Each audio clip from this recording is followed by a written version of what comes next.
c'est Jenny Garden, je suis médium énergéticienne et en ce sens, je canalise les messages de votre flamme jumelle. Si toutefois vous souhaitez faire appel à cette prestation, vous avez toutes les coordonnées pour me contacter pour faire cette prestation. Ici message canalisé d'un runner pour cette chaser. Je les remercie tous les deux d'ailleurs pour leur accord pour la diffusion de ce message. Allez, c'est parti. Déjà, avant de canaliser le message, j'ai ressenti qu'il y avait une fuite et un parcours long. Ça peut arriver parfois qu'avant même d'avoir l'âme de l'autre côté, au bout du fil, si je peux dire ça comme ça, je puisse avoir des ressentis. Ça peut arriver, et dans ces cas-là, je vous en fais part. Je vous fais part de mon ressenti aussi à la fin de la canalisation, puisque j'ai parfois des sentiments particuliers, des ressentis de certaines choses lors de la canalisation, des choses que l'âme ne va pas forcément exprimer, mais que moi, je peux ressentir. Donc ces choses-là, je vous en fais part aussi. Allez, c'est parti. Donc ici, il y avait deux questions. La première, c'est est-ce qu'il arrive à opérer des transformations majeures dans sa vie? Et ici, le runner répond. C'est compliqué de mon côté. Il y a des remises en question sur plusieurs domaines de ma vie. Il y a eu quelques petits changements, mais rien par rapport à ce que tu attends de moi. Je fais beaucoup de prise de conscience. Je comprends parfois pourquoi et comment j'en suis venue à m'embourber dans certaines situations. Mais je ne sais pas forcément comment m'en sortir. Il y a des gens qui comptent sur moi, qui attendent de moi la stabilité de la situation, et je leur ai apporté jusqu'ici, pardon. Des fois j'écris très vite et j'ai du mal à me relire, je suis désolée. Mais je ne me sens pas prêt pour le moment à quitter cette situation. On me prendrait pour quelqu'un de fuyant, d'instable, et je ne veux pas que l'on pense ça de moi. Ça me fait un petit peu rire quand on connaît le parcours quand même. Je ne veux pas non plus passer pour un imbécile qui plaque tout du jour au lendemain. Ils n'ont aucun soupçon sur le fait que je ne me sente plus à ma place, mais c'est aussi de ma faute.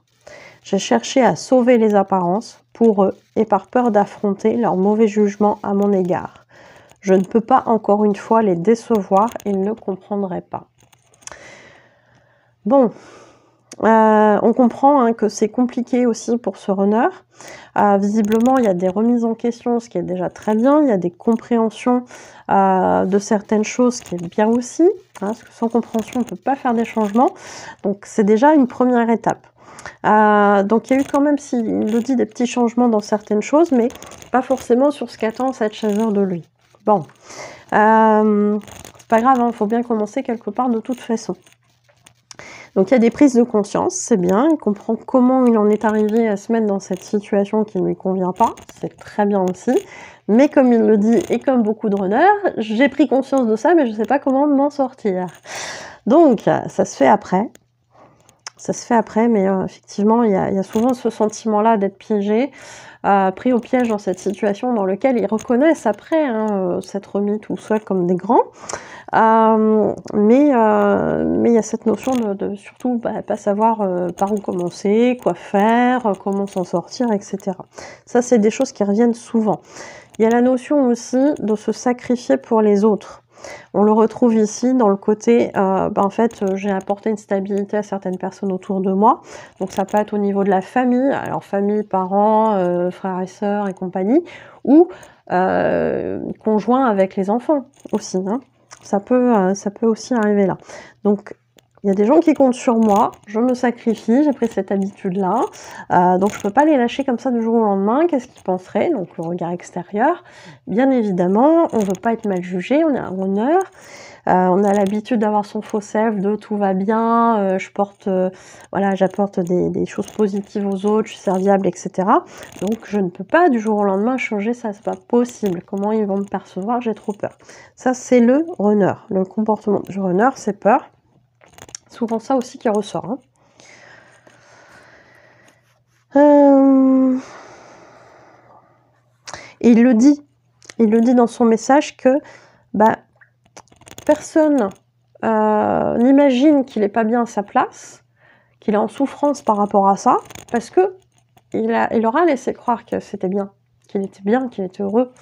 Donc il prend conscience que c'est sa faute aussi.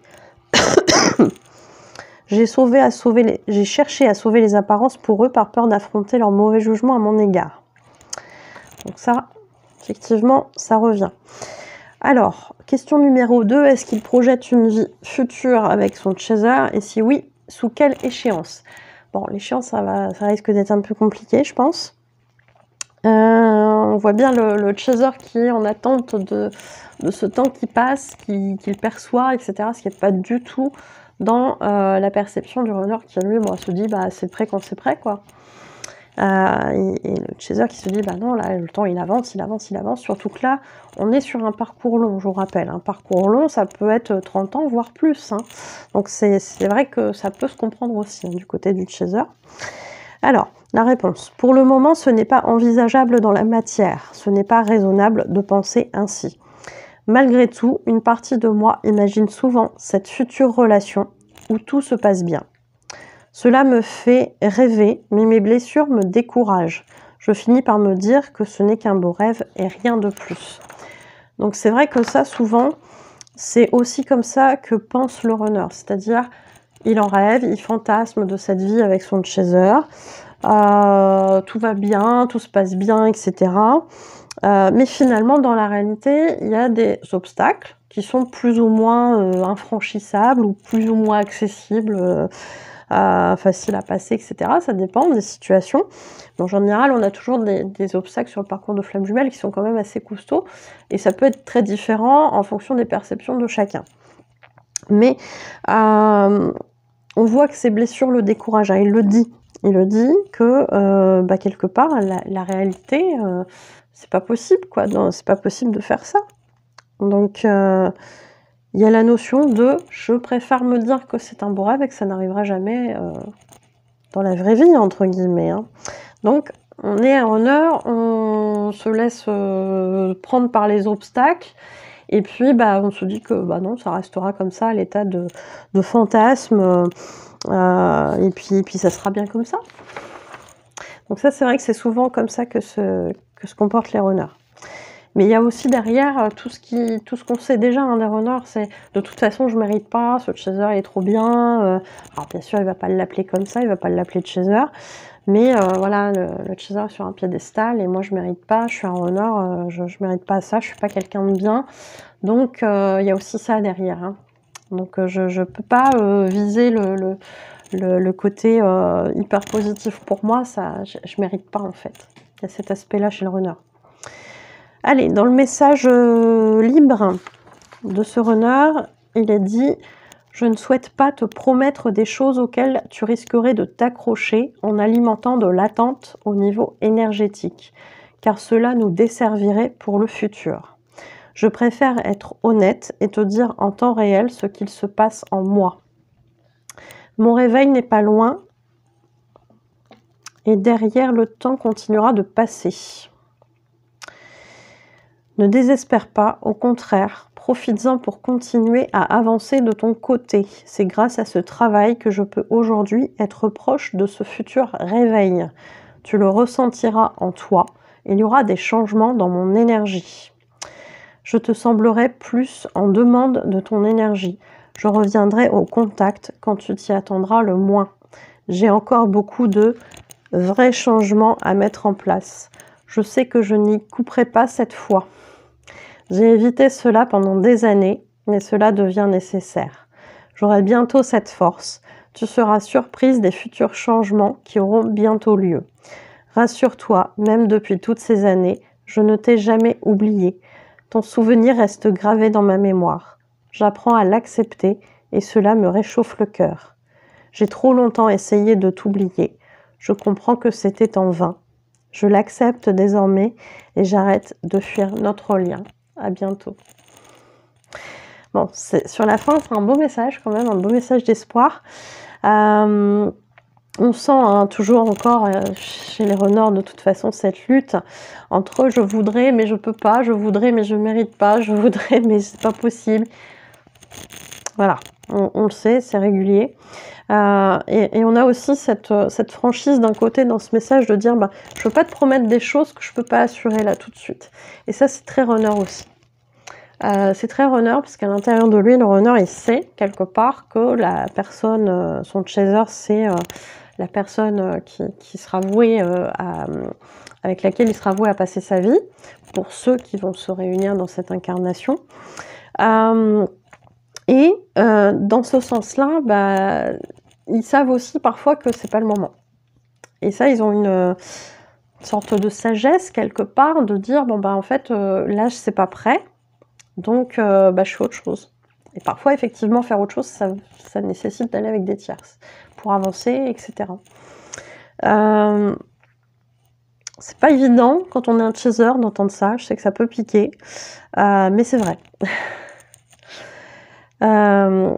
Donc il y a cette notion de savoir que la finalité elle sera là avec cette personne mais que là c'est pas le moment, et il y a cette volonté de pas mettre l'autre en attente dans la souffrance parce qu'on sait pas combien de temps ça va mettre en fait à se faire, et ça c'est vrai que c'est très dur pour un chaser à accueillir parce que le chaser lui aussi il connaît la finalité quelque part. Sauf que lui, il est vraiment dans cette attente-là, il a envie que ça se fasse là maintenant. On sait que la temporalité chez le chaser, c'est très très long. Il y a de l'impatience, etc. Et ça, le parcours, il va vous faire travailler là-dessus, ça c'est sûr et certain. Donc il y a vraiment cette idée de pas promettre quelque chose qui n'est pas possible tout de suite. Et chez le chaser, ouais, ça peut être difficile à entendre. Mais en même temps, il y a une honnêteté là ici dans ce message qui dit, bon bah voilà... je sais qu'il y a des choses qui ont évolué, ça va continuer, mais là tout de suite je suis pas encore prêt. Donc je veux pas te promettre ça, si ça te met dans une attente, c'est pas possible. Parce que bah, l'attente en fait peut aussi retarder en fait cette réunion si elle est prévue dans cette incarnation. Donc c'est vrai que c'est pas quelque chose de très logique d'insuffler cette attente là, du coup c'est pas le but quelque part. Donc ça se comprend aussi sous cet angle là. Il dit que son réveil n'est pas loin. Bon, alors c'est tout ce qu'on leur souhaite. Et puis, bah, il encourage effectivement. Donc, il dit à cette chaser qu'est-ce qu'elle doit faire. Profite pour continuer à avancer de ton côté, parce que c'est aussi grâce à elle que pour l'instant, il en est arrivé à ce stade-là et qu'il est bientôt au stade du réveil. Donc, il y aura des changements. Elle va le sentir quand lui se sera réveillé, il y aura des choses qui vont changer, et notamment le fait qu'il sera plus en demande de son énergie, et qu'il reviendra au contact aussi, hein. Il y a des choses comme ça, il y aura des vrais changements de son côté, et pas des petits changements entre guillemets. Quand je dis des petits changements, mais ils sont nécessaires aussi, c'est comme ça qu'on débute hein, en fait dans les changements. Et il a conscience hein, que de toute façon ça fait longtemps qu'il aurait dû faire des changements, mais il a hésité, il a essayé d'esquiver ces choses-là. Bon, là il prend plus peut-être de sagesse, il comprend qu'effectivement là il va pas pouvoir éviter ces choses-là, et c'est plutôt positif qu'il en ait conscience. Donc c'est très très bien. Il aura bientôt la force de faire ces changements-là, donc ça c'est très bien. Et il lui dit tu seras surprise de ça en fait, hein. Et puis il y aura aussi cette idée de revenir au contact quand la chaser ne s'y attendra pas, et c'est vrai que c'est souvent dans ces moments-là que le runner revient.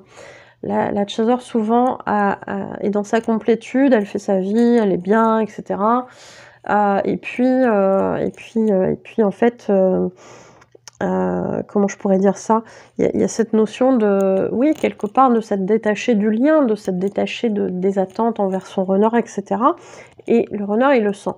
Le runner, il le sent, il dit « Ah, elle est en train de me zapper. Je vais faire un petit coucou. » C'est souvent là que ça se passe. Alors, qu'est-ce qu'il y avait d'autre aussi que je voulais vous partager et développer un peu plus?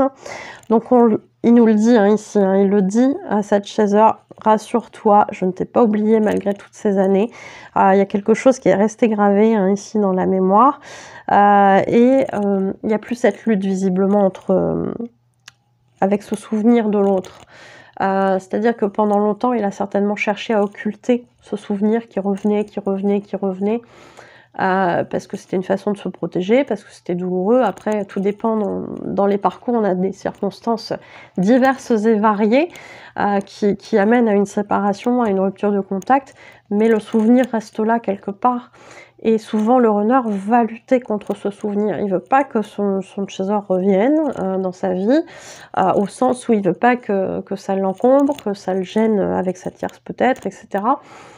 Sauf qu'à un moment donné, le runner, il comprend qu'il peut pas lutter contre cette personne qui revient régulièrement, qui lui est ramenée aussi régulièrement par des synchronicités via l'univers, et il finit par accepter qu'il peut pas lutter contre ce lien-là. Et qu'au contraire, quand il y pense, eh bien ça l'inonde en fait d'amour et que c'est finalement très agréable en quelque sorte, hein.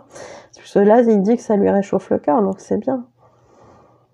Bon, bah du coup, il arrête de fuir le lien, c'est très bien. Et c'est plutôt une bonne chose, c'est plutôt très positif. Donc il y a encore du boulot, mais ça se fait. Donc après, voilà, libre à vous de commenter, de partager si c'est des choses qui vous rappellent votre propre parcours. Vous pouvez aussi échanger sur le groupe Facebook, hein, dont vous avez le lien dans la description. Et puis, bah, je vous remercie de m'avoir écouté.